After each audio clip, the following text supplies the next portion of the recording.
हरे कृष्णा।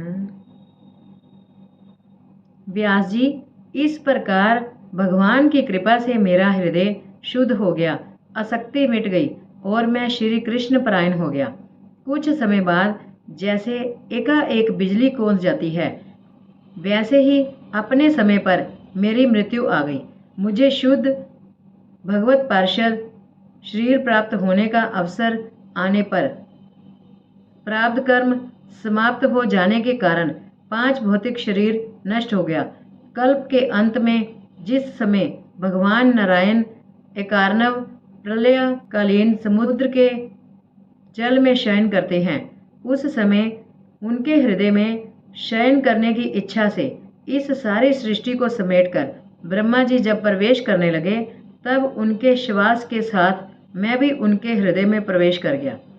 1 सहस्र चतुर्युगी बीत जाने पर जब ब्रह्मा जगे और उन्होंने सृष्टि करने की इच्छा की, तब उनकी इंद्रियों से मरीच आदि ऋषियों के साथ मैं भी प्रकट हो गया।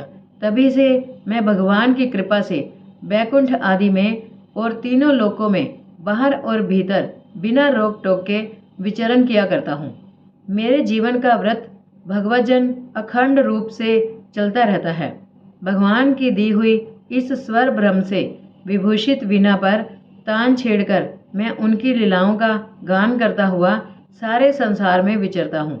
जब मैं उनकी लीलाओं का गान करने लगता हूँ, तब वे प्रभु जिनके चरण कमल समस्त तीर्थों के उद्गम स्थान हैं और जिनका यशोगान मुझे बहुत ही प्रिय लगता है, बुलाए हुए की भांति तुरंत मेरे हृदय में आकर दर्शन दे देते हैं।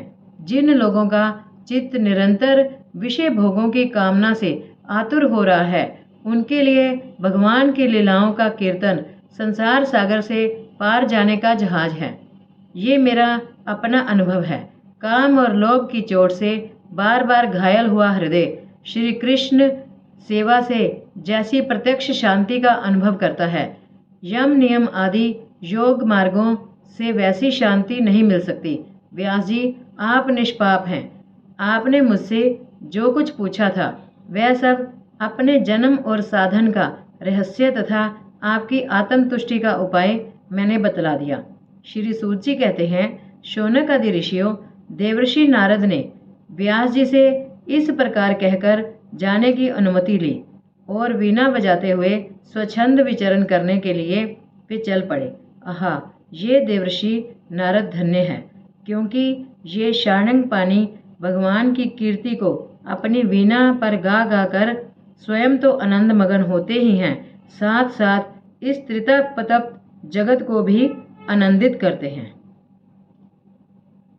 हरे कृष्णा।